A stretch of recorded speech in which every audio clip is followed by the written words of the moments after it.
Hello everyone, I am Anilkumar, your biology teacher. Hope you are doing great. This is the third video of improvement of food resources of class 9th.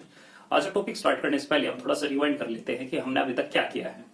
So in the beginning of the chapter we are assuming and we are looking कि हमारी जो population है, human population काफी ज्यादा बढ़ने लग रही है. And human population बढ़ने की वजह से there will be requirement of enhancement of the food. And food जो हम plants लेते हैं और animals लेते हैं. प्लांट के अंदर हमने डिफरेंट टाइप ऑफ क्रॉप्स देखी. उन क्रॉप्स के अंदर अगर हम इंप्रूवमेंट चाहते हैं देन वी रिक्वायर कि उनके अंदर जो सीड है वो ज्यादा अच्छा यानी कि वैरायटी जो है उसकी अच्छी डेवलप हो. देन वी फाइंड कि there is a hybridization method, there is recombinant DNA technology method, there is mutation breeding, polyploidy. There are different techniques through which we can get a high yielding variety. After then we have to implant it into the soil. तो soil के अंदर जब हम implant उसको करेंगे तो soil के अंदर न्यूट्रिएंट जो है वो ज्यादा होने चाहिए. आप न्यूट्रिएंट अगर उसके अंदर ज्यादा हो इसके लिए हमें मैन्योर जो है वो डालना पड़ेगा. फर्टिलाइजर जो है वो यूज कर सकते हैं. उसके एडवांटेज डिसएडवांटेज हमने देखे. इसके बाद इरिगेशन भी ज्यादा मैटर करती है कि हम किस तरीके से इरिगेट करते हैं डिपेंडिंग अपॉन के कितना पानी जो है हमारे फील्ड के अंदर प्रेजेंट है. तो we read different methods through which we can irrigate the plant. इसके अलावा क्रॉप पैटर्न अगर यूज करेंगे तो और ज्यादा बेनिफिट जो है हो सकता है कि एक ही टाइम में एक से ज्यादा फसल जो है हम ज्यादा ग्रो कर सकते हैं. अगर हमारी फसल उगने लग रही है तो क्या उसके अंदर और कोई चैलेंज नहीं आएंगे और वो क्या प्रोटेक्शन की. So we have to manage the crop in term of their protection. So आज का जो हमारा टॉपिक है वो यही है, क्रॉप प्रोटेक्शन मैनेजमेंट. यानी हम मैनेज करें उन क्रॉप को बचाने के लिए. अब किन से बचाने के लिए? तो there are 3 enemies of our crop which are weeds, insect pest and plant diseases. सबसे पहले स्टार्ट करते हैं हम वीड से. वीड क्या है? वीड है अनवांटेड प्लांट्स.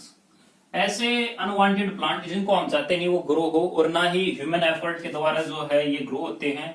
यानी कि हम अपने खेत के अंदर बीज तो हमने डाला गेहूं का, लेकिन उसके साथ में बथुआ जो है वो उग गया. बथुए का कोई बीज डाला नहीं लेकिन वो उग गया. ऐसे ही डिफरेंट ग्रासेस है, जैसे पार्निथियम ग्रास है, ओट है, तो वो भी ऐसी चीज है. एवेना है, एमेरंथस है. ये कुछ ऐसे क्रॉप प्लांट है जिनको हम उगाते नहीं, ये अपने आप उग जाते हैं. And they have very high rate of reproduction. तो उगते काफी ज्यादा है और फैलते भी जो है काफी ज्यादा है. So weeds are unwanted plant which grow along our crop plant. यानी जिसका हमने बीज डाला है उसके साथ में वो प्लांट उगने लगने लग रहा है जिसका बीज हमने डाला ही नहीं. तो एयर से उनके स्पोर या सीड जो है वो आ जाते हैं एंड वो जर्मिनेट करके नया प्लांट जो बनाने लग जाते हैं. तो हमें कल्टीवेटेड प्लांट के साथ में ऐसे जो प्लांट जो है वो मिलते हैं. अब ये भी प्लांट है, हमारा प्लांट भी प्लांट ही है, तो क्या कोई फायदा या नुकसान है? भाई नुकसान है उसका. अब नुकसान क्या है? देखिए, जिस जगह प्लांट ग्रो करने लग रहा है अगर उसी जगह एक दूसरा प्लांट भी ग्रो करता है तो प्लांट जिस जगह पर है उस जगह के न्यूट्रिएंट लेता है. और अगर उसी जगह कोई दूसरे प्लांट भी आ गए तो क्या करेंगे?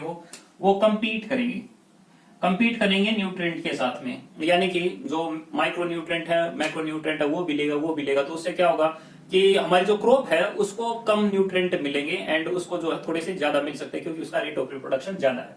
इसी तरीके से स्पेस, क्योंकि ना रेट ऑफ रिप्रोडक्शन जो है वो ज्यादा होता है.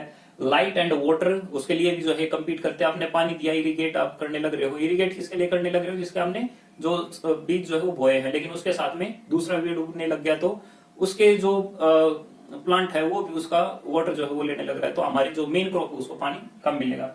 इसके अलावा ये जो वीड है ये मिक्स हो जाते हैं हमारी क्रॉप के साथ में एंड उसकी वजह से हार्वेस्टिंग के टाइम पे जो है ये प्रॉब्लम करते हैं एंड उसकी वजह से जो यील्ड है वो कम हो जाती है. तो क्वालिटी जो है वो कम हो जाती है क्योंकि जो हमारा क्रॉप है उसके साथ में कोई दूसरा प्लांट और आने लगा तो क्वालिटी जो है उसकी कम हो जाती है ना. तो ये भी नुकसान है. इसके अलावा कुछ वीड ऐसे भी हैं जो टॉक्सिक सब्सटेंस रिलीज करते हैं और जो ये टॉक्सिक सब्सटेंस है ये इनहिबिट करते हैं. इनहिबिट किसको करते हैं? क्रॉप की ग्रोथ को. और अगर क्रॉप की ग्रोथ अगर कम होगी तो डेफिनेटली हमारा तो नुकसान होने लगने लग रहा है. तो आप कहें कि ये भी वीड जो है प्लांट ही है, बट ये कुछ ऐसे प्लांट है जो हमारे वाले प्लांट को जो है ग्रो नहीं करने देते, तो प्रोडक्टिविटी जो है कम हो जाती है. तो ऐसे जो वीड जो है बिन बुलाए मेहमान अगर ये हैं तो हम उनका इलाज कैसे करें? तो पहला इलाज है मैकेनिकली क्या है? उखाड़ दो भाई. मेथड इसके अंदर हम क्या करते हैं? अपरूटिंग एंड पुलिंग करते हैं. पकड़ लो और खींच दो और उसका बाहर निकाल दो. अगर आप गांव से ही रिलेट करते हो और खेत अगर आपके होंगे तो आप देखते होंगे कि खुरपा लेके आप जाते हो एंड वीड जो है उसको निकालते हो, ठीक है, तो मैकेनिकल मेथड है। अगर हम इंटरक्रॉपिंग करते हैं तो इंटरक्रॉपिंग भी हेल्प करता है, या फिर क्रॉप रोटेशन जो है वो भी हेल्प करता है कि वीड उसके अंदर कम होगी। इसके अलावा वीड को मारने के लिए हम यूज कर सकते हैं वीडीसाइड। वर्ड पे ध्यान रखना भाई, वीड यानी कि अनवांटेड प्लांट, और साइड यानी कि किलिंग।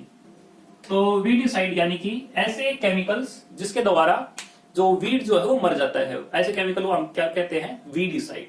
इसी तरीके से डिफरेंट साइड भी होते हैं, जैसे पेस्टिसाइड, पेस्टी और साइड। तो पेस्टिसाइड यानी पेस्ट को मारने वाला केमिकल, पेस्टिसाइड हो गया, ठीक है। रोडीसाइड तो रोडेंट को मारने वाला, तो हम पढ़ेंगे आगे चल के। एक एग्जांपल दे रखे इसमें 2,4 डाइक्लोरोफिनॉक्सीएसिटिक एसिड, एक केमिकल है जिससे जो है वीड जो है वो मर जाते हैं, तो वो केमिकल हम यूज कर सकते हैं। बायोलॉजिकल मेथड जो है वो यूज कर सकते हैं, जैसे सूथर क्रॉप्स है, जैसे सोयाबीन है, बार्ले है, इन प्लांट का साइज थोड़ा सा ज्यादा होता है, एंड ज्यादा होने की वजह से जब ये ग्रो करते हैं तो वीड को जो पानी जो है एंड सनलाइट जो है वो रिलेटिवली कम मिलती है, तो ये उनके साथ कंपीट करने लग जाते हैं, और जब ये उनके साथ कंपीट करते हैं तो जो न्यूट्रिएंट है वो इन प्लांट को कम मिलता है, यानी जो वीड जो उसको कम मिलता है, एंड वो ऑटोमेटिकली मरने लग जाते हैं। वीडीसाइड की वजह से तो नुकसान भी हो सकता है, लेकिन जो हमारी स्मूथर क्रॉप है उसको लेकर जो है कोई भी नुकसान नहीं होता है। इसके अलावा कुछ नेचुरल प्रीडेटर भी होते हैं, जैसे कैटल है भाई, कैटल या गोट। अगर खेत के अंदर हम कैटल या गोट को अगर चराने के लिए अगर छोड़ देते हैं तो वो क्या खाएंगे, वो उन वीड्स को खाते हैं, हमारी क्रॉप को भी खा सकते हैं बट उन वीड को खाते हैं, और वीड को अगर खाएंगे तो उससे जो वीड की प्रोडक्शन है वो डेफिनेटली जो है वो कम हो जाएगी, ठीक है। सो आई होप आपको ये समझ में आया होगा। अब हम नेक्स्ट टॉपिक स्टार्ट करते हैं। हमारा नेक्स्ट है हमारा insect and paste diseases. So insect और पेस्ट जो है वो कितने टाइप के होते हैं, किस तरीके से हार्म पहुंचा सकते हैं, तो मेनली उनको 3 कैटेगरी के अंदर डिवाइड कर रखा है। कुछ ऐसे हैं जो प्लांट को चीव करते हैं, चबाते हैं उनको, जैसे स्टेम को चीव कर देते हैं, रूट को चीव कर देते हैं, लीव जो है उसको चीव कर देते हैं, जैसे कि कैटरपिलर, नाम का भी सुना होगा, तितली का जो बेबी है वो कैटरपिलर जनरली लीफ के ऊपर होता है एंड वो जो खाता है, ऐसे ही लोकस्ट होता है। कुछ सकिंग यानी चूसने वाले, जैसे कि एफिड है, एफिड इस टाइप का इंसेक्ट जो है वो प्लांट से जो है उसके अंदर का जो लिक्विड है वो चूसता रहता है, एंड जैसे जैसे वो चूसेगा तो प्लांट की प्रोडक्टिविटी जो है ऑटोमेटिकली कम होगी। थर्ड है बोरर यानी छेद करने वाले, कोई टॉप पे बोर कर देता है, कोई जो है शूट पे, कोई रूट पे बोर करता है, तो they are different kind of borers. तो यानी कि 3 डिफरेंट कैटेगरी है जिसके द्वारा इंसेक्ट या पेस्ट जो है वो प्लांट के ऊपर अटैक करते हैं। क्या केवल इतना ही है? नहीं, जब क्रॉप जो है फुल मैच्योर हो जाएगी एंड जब उसको स्टोर किया जाता है, यानी कि आपने मान लेते हैं कि गेहूं जो है आपने उगाए थे एंड गेहूं की फसल जो पूरी हो चुकी है, अब हार्वेस्ट जो आप कर चुके हो, अब जो गेहूं आएंगे उसको कहीं ना कहीं स्टोर करोगे। अब स्टोरेज के अंदर भी यील्ड जो है कम होती है, तो स्टोरेज के अंदर लॉस किस टाइप का हो सकता है? एबायोटिक या फिर बायोटिक हो सकता है। आपने देखा भी होगा कि सुलसे वगैरह गेहूं के ऊपर जो काफी ज्यादा लग जाती है, फिर दूसरे कीड़े आ जाते हैं, या फिर जो रोडेंट है, चूहे वगैरह जो है वो ज्यादा आ जाते हैं वहां पे। तो कुछ बायोटिक फैक्टर है। बायो का मतलब है लिविंग, ए बायो, दोनों के अंदर फर्क क्या है?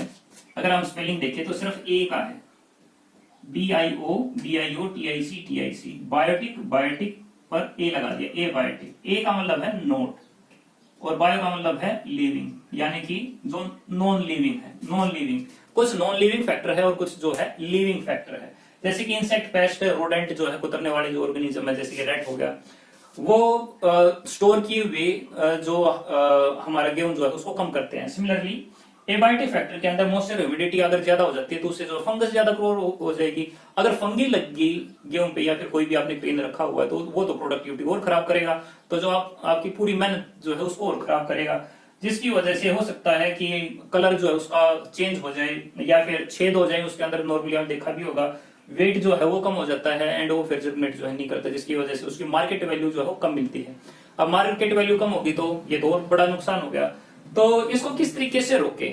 तो एक सिंपल सा तरीका है भाई, अगर पेस्ट ज्यादा होने लग रहे हैं तो हम क्या यूज करें? पेस्टिसाइड। नाम के ऊपर ध्यान दे भाई, पेस्टिसाइड। साइड का मतलब किलिंग और पेस्ट का मतलब ये जो और लिविंग ऑर्गेनिज्म है। इंसेक्टिसाइड को यूज करो, यानी इंसेक्ट को किल करने वाला केमिकल जो है वो यूज करो।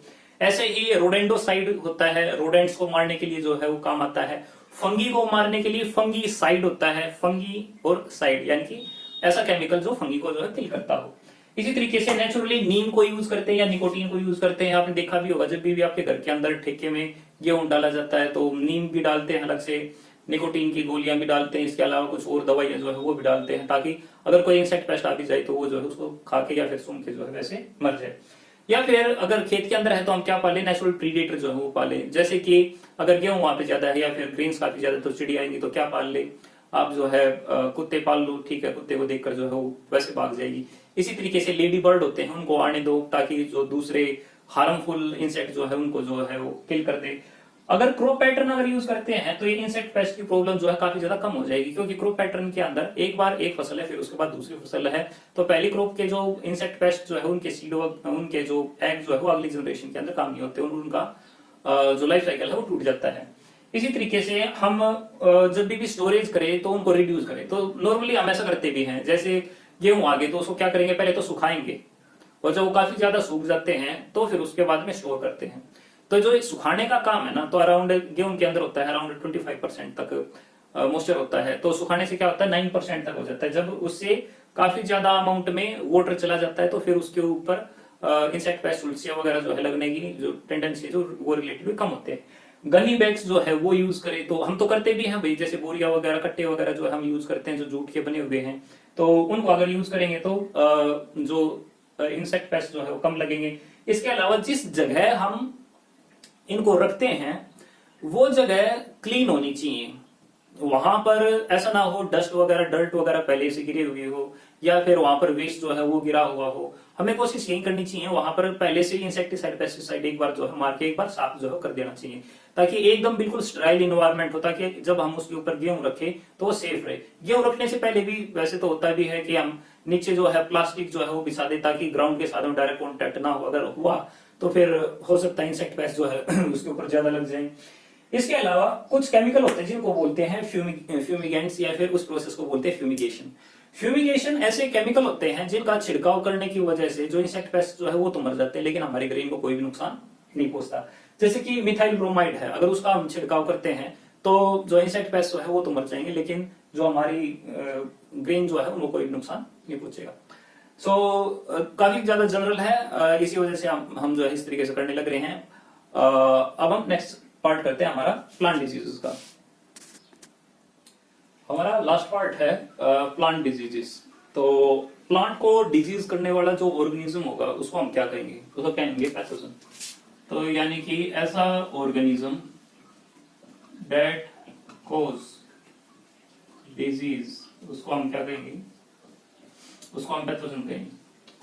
तो पैथोजन जो है सीड से भी फैल सकता है, सोइल से भी फैल सकता है, वाटर से भी फैल सकता है, और एयर से भी फैल सकता है। अगर एयर के द्वारा फैलता हो तो एयर बोर्न, अगर वाटर के द्वारा फैलता हो तो वाटर बोर्न। जैसे कोविड-19 है, कोविड-19 किसके द्वारा फैलने लग रहा है, जो ड्रॉपलेट निकलते हैं उसके द्वारा फैलने लग रहा है, एयर से भी फैलने लग रहा है, तो एयर बोर्न भी होगा। सोइल से भी फैल सकता है, एंड जो सीड जो है उससे भी फैल सकता है। तो उसके हिसाब से हम एक एक एग्जांपल देख लेते हैं कि कौन कौन जो है कौन सी डिजीज करने लग रहा है। जैसे सीड बोर्न के लिए है लूज स्मट, अस्टिल्को ट्रीटी। लूज स्मट में क्या होता है, जो वीट के जो बाल होते हैं वो ब्लैक हो जाते हैं, ब्लैक कवर्ड हो जाते हैं, उसके ऊपर गेहूं वगैरह जो है आता नहीं है, तो उसको कहते हैं लूज स्मट। क्योंकि सीड से फैलने लग रहा है तो ये टच करने की वजह से होता है, नॉर्मली फंगल डिजीज होती है। तो सीड की कहीं या फिर सोइल के द्वारा जो फैलती है नॉर्मली वो फंगल डिजीज होती है। जैसे कि स्मट ऑफ बाजरा है, अगर आप फोटो देखोगे इसका तो फोटो के अंदर अलग से दिखा रखा है कि बाजरा ये कैसा है और नॉर्मल बाजरा जो है वो कैसा होता है। ये किसकी वजह से होता है, ये भी एक फंगी है, टोलिपोस्पोरियम। हम सभी को पता है कि जो फंगी है वो स्पोर के द्वारा रिप्रोड्यूस होती है, तो इसका नाम है टोलिपोस्पोरियम। इसी तरीके से वाटर के द्वारा ट्रांसफर करने वाली एक डिजीज भी है जिसको हम कहते हैं bacterial blight of dry bean. Bacterial blight यानी बैक्टीरिया की वजह से ब्लाइट यानी कि चेंज हो गया कलर, किसका, जो बीन जो है उसका कलर चेंज हो गया, तो उसको हम कह देते हैं बैक्टीरियल ब्लाइट। इसके अलावा एयरबोर्न डिजीज होती है जैसे कि रस्ट ऑफ वीट। तो वीट का आप डायग्राम देखो, मतलब अगर आप देखेंगे डायग्राम में तो अलग से लगता है कि ये कुछ अलग सा ही है, रस सी जो है इसके ऊपर लाल लाल सी जो है जमी हुई है, कि किसकी वजह से है, पक्सीनिया टिटिसिना की वजह से जो है ये होता है। तो डेफिनेटली इनके लिए जो है दवाई वगैरह जो है आती है, वो हम अगर टाइम टू टाइम अगर यूज करेंगे तो बीमारी जो है कम रहेगी। अब क्या अभी तक हमने प्रोडक्शन बढ़ाने के लिए कुछ नहीं किया, क्या अभी तक कोई रिवोल्यूशन क्रांतिकारी चीज हुई नहीं है? बिल्कुल हो चुकी है अभी। और एक बार जो 1970s के अंदर 1960-70s के अंदर जो है एक बार ग्रीन रेवोल्यूशन हो चुका है। एंड डॉक्टर नॉर्मन बोरलॉग जो है इसके फादर ऑफ ग्रीन रेवोल्यूशन थे इंडिया के अंदर, MS स्वामीनाथन थे, एंड उन्होंने हाई यील्डिंग वैरायटी जो है वो डेवलप की थी, एंड साथ में इंसेक्टिसाइड पेस्टिसाइड काफी ज्यादा यूज हुए थे, साथ में ट्यूबवेल वगैरह जो है वो काफी ज्यादा लगे थे, जिसकी वजह से जो प्रोडक्शन है वीट की वो काफी ज्यादा जो है बढ़ गई थी। That is a good thing, but उसके साथ साथ में काफी सारी प्रॉब्लम वो लेके आया, जैसे इंसेक्टिसाइड पेस्टिसाइड जो यूज किए थे उसकी वजह से सोइल के अंदर फर्टिलिटी जो है वो कम होने लगी। इसके अलावा वो जो वाटर था जो उसको दिया जाने लग रहा था क्रॉप को, वहीं सीप कर करके नीचे की तरफ जो है जाता गया, और नीचे का जो पानी है वो भी उसने खराब कर दिया। इसके अलावा जो हाई यील्डिंग वैरायटी डेवलप होने लग रही है वो कंप्लीटली डिपेंडेंट है फर्टिलाइजर के ऊपर, तो ये भी जो है एक और बड़ा नुकसान जो है वो हो जाता है। तो we require a different approach, normal agriculture की जगह हमें एक डिफरेंट टाइप का एग्रीकल्चर जो है वो चाहिए, एंड उसको कहते हैं हम सस्टेनेबल एग्रीकल्चर। सस्टेनेबल एग्रीकल्चर एक इस टाइप का एग्रीकल्चर है जिसके अंदर हम जुडिशली नेचुरल रिसोर्सेज को यूज करते हैं, जिससे कि ह्यूमन की नीड जो है वो भी कंप्लीट हो जाए, साथ में नेचुरल रिसोर्सेज जो है वो भी कंजर्व रहे और फ्यूचर में भी जो है वो काम आ सके। नॉर्मली हम इनके अंदर क्रॉप रोटेशन, इंटीग्रेटेड एग्रीकल्चर जो है वो यूज करते हैं, जिसके अंदर हम apiculture, water harvesting, beekeeping and dairy farming et cetera कई सारी चीजें जो है इकट्ठे कर लेते हैं, ताकि जो इनकम है वो केवल एक जगह से ना कि मल्टीपल जगह से हो, और जो फार्मर की इनकम है वो बढ़े।